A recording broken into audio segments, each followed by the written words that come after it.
Hello everyone, Sir Jellybean here with episode 2 of my BattleTech series. So we're called Rippers Marauders, I just thought that. So we'll be changing the name to, let's call us the Platinum, it's Platinum, isn't it? Platinum Company. Let's rip off Game of Thrones a bit. So we just did that first mission, so I'm going to show you the mech bay after all. So here's the damage, and it's very light damage. Now we did get a few components. We got short range missiles, but nothing really warranted a change. So I'm just going to go basic repairs. 5,000 bills 1 day, that's fine. Oh, I didn't click it. 5 repair. This one will cost 1,500 one day, and this will also cost 5,700 in 1 day. So altogether 3 days worth of repairs, and you can, so for instance here, you can actually, I believe, can you change which state they're repairing? Manage tasks? Yeah. So you can switch which mech gets done first as well, which is cool. Nice little feature. In the barracks, mech warriors did get a bit of experience, so we can upgrade all of them. So I think getting gunnery on most of them to make them a bit better shooters is priority early on. You actually do need to get your hits. My guys also get a bit more shooting. They didn't get anything, and get his guts up. I like to get the basics done first. So it's going to take 3 days to repair the mechs. So what I'm going to do is just wait 3 days. You advance the timeline. That's the DLC, so you get some crate with the heavy metal. So what do we get in this? Well, we've got a Phoenix Hawk, which is a pretty cool mech. We've got a Snub PPC, which is like a shotgun variant.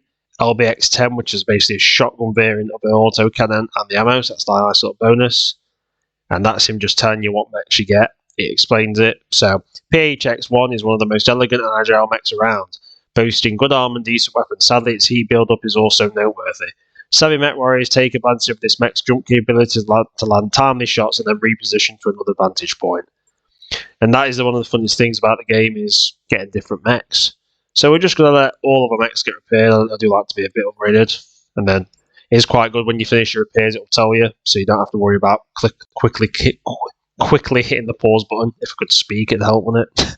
So back on contracts. So that weren't too bad. That was a battle. Capture base. I'm going to see what's... sometimes you get contracts as well, which will pay for you to go to other planets. So it'll pay the cost, but you still got to think of the time. But it's always good to try and clear out as much as you can. Destroy base. Now that's quite a big contract. It's 1 skull. We'll be fighting for the Free Worlds League against the planetary government, which is good because they're not a major faction. So it doesn't matter if you upset them or make them happy. It makes no difference. Right now, 141 with 3 mech points being able to choose. That's actually a pretty good deal. So we're going to accept that. And we're actually going to take off. We're going to take the Jenner off and take the Phoenix Hawk as well. The Phoenix Hawk's armed with an MG, large laser, medium laser, jump jets. He's got pretty good piloting, is kind of what he needs. So we're going to switch him for the Commando. And we're going to stay in the Vindicator. Actually, no, we're going to take the Phoenix Hawk and we're going to switch him. Yeah, you can take the Vindicator. So we're going a bit more heavy in for this one. It's in the tundra, so that biome's good because it actually means your heat sinks are slightly better, but also there is certain pockets of hot geothermal heat that you can get caught on, and I'm pretty sure that certain things will slow down your mechs. So we'll go into this battle, and I'll see you in combat in a moment, gentlemen. And here we are in combat in the tundra biome. I'll just give you a bit of a show. It is a pretty game still. Like, I do love the look of the mechs. And here is the lovely Phoenix Hawk, which literally looks like a transformer. So as you can see there, it does look a bit like some kind of like Japanese anime mech series if you're into all that kind of stuff. Not my kind of thing, but it's definitely got that kind of Eastern look to the design. So our objective is destroy a local government munitions factory. Oh, we can do that. And the bonus, that's the bonus to do the base garrison, but it's in between us. Now, terrain-wise, it's probably going to be more advantageous to try and go to the right flank here. If we can we get up there though? Oh, it's kind of blocked though. Yeah, it's not the best situation to get around there. What we'll do is we'll start moving here because I think everything's got jump jets, so we can get up the cliffs. Another reason why bringing jump jets is amazing. So when there is cliffs and things that are difficult to get on, you can just jump straight over. Because if you haven't got jump jets, you're basically stuck with the lay of the land. So they've definitely got mechs up here. We will be engaging. We'll have high ground on him, so it's good to take the high ground always. The commando is going to go full sprint, really take advantage. Sometimes you might think, well, why not go there? Always go, because also remember, if you can see them, they can normally see you. So sometimes it's good to stay a little bit off the highest points, especially with lighter things. Deal with one enemy at a time if you can. So there's a spider there. They're really good little jump mechs. Not particularly heavily armed, but decent-ish armour for a light vehicle, light mech. But very good with the jump jets, little sneaky buggers. And as you can see, he's basically ran off. What I'm going to do with the Phoenix Hawk, just sprint him up to here. Because keep him mobile. It looks cool though when he moves. Look at the... just got to see this. The arms are literally holding guns. It literally looks like a child's drawn it. It's proper transformery. But it's a very good mech. I do like it. I do prefer the sturdier looking things. So we're going to... Can we get the jump jets up there? That's not a bad idea. We're going to jump straight up there for him. Right in his face. Now, we can't really get good guaranteed hits. So just a medium laser. Oh, it did hit him. So that's a good little hit. You can see we burnt through his side a bit there. And this guy's just going to sprint up as well. Getting ready to go engage. These Vindicators as a pair will just basically be the Mario Brothers and just beat the crap out of things. So the commando here, we can actually take advantage. If we get 3 pips, let's move him up quick. And we're quite close. And we'll just unleash what we've got. It's rear armour though.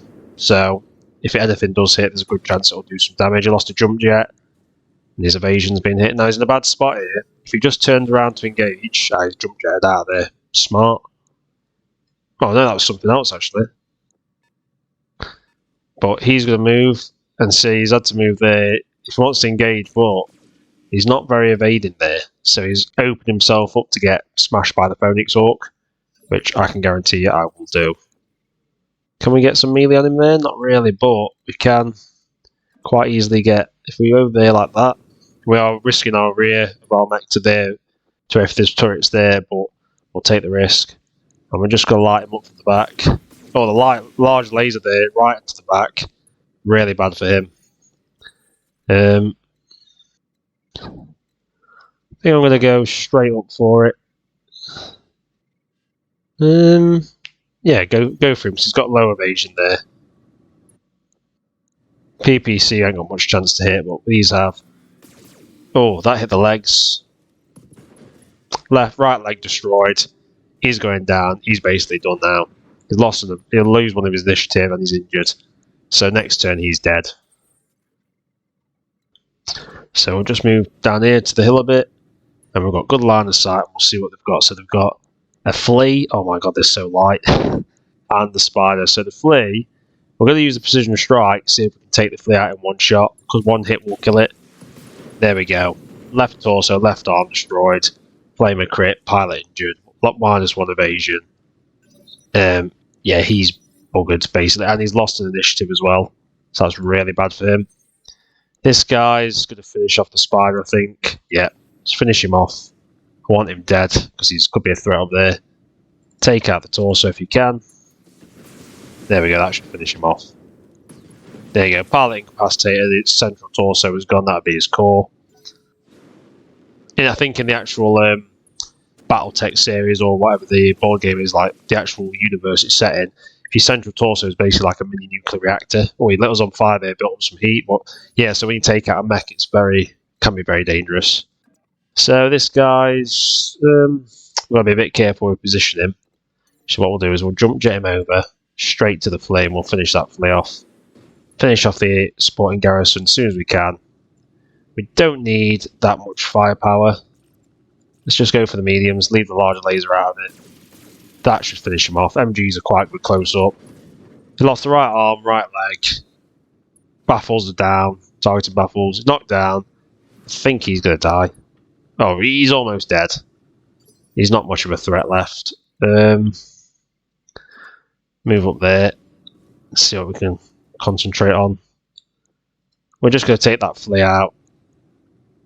One medium laser should do it. There we go. completely annihilated. Poor guy. Never stood a chance. And if we can, we're going to punch this guy straight in the face. Let's do it. It is the fire starter, but we're going to try and boom. Good hit. Good thing. So he's going to have to, if he sits there to try and light us up this turn. Oh, right, left leg destroyed. Not expect that. So that little small laser, you see, the little defensive weapons, when you go into melee, they automatically trigger as well. So for instance, the fire starter, one model can have 5 defensive small lasers. So if you get into combat, punch something, then you get 5 of these little 10 damage things. It's really effective. So we can probably kill this fire starter right now. He's in a bad situation. He's on the ground. We've got high ground. Try and take his other leg down. That will immobilise him. He'll be out of the game or out of the battle. Oh, he's not dead just yet. He is getting up. But he must be woozy as hell. I think he's going to try and torch us, most likely. Yeah, he's going to torch the Vindicator. But it's not enough to upset the heat. A little bit of damage. They'll build a bit of heat, but there's a bit of a waste of him there. And the Phoenix Hawk. Which side is he weak on? Well, we can get right behind his rear there. We get right behind him. And we're just going to light his ass up. Oh, sorry, just there. Let's light him up, finish him off. Rear armour, everything we've got, and he's gone. Completely destroyed. So that's the base garrisons taken out. So now we can start advancing forward. Full tilt. Just really get straight up there sprinting. I'm not too worried about if they've got defensive lasers or defences. They won't be particularly strong. They'll be very basic. We're going to get some line of sight from the commando. And we'll see what they're packing. Light laser turrets, so these will basically be a couple of medium lasers and stuff. And where they're situated, they haven't got greatest line of sight anyway.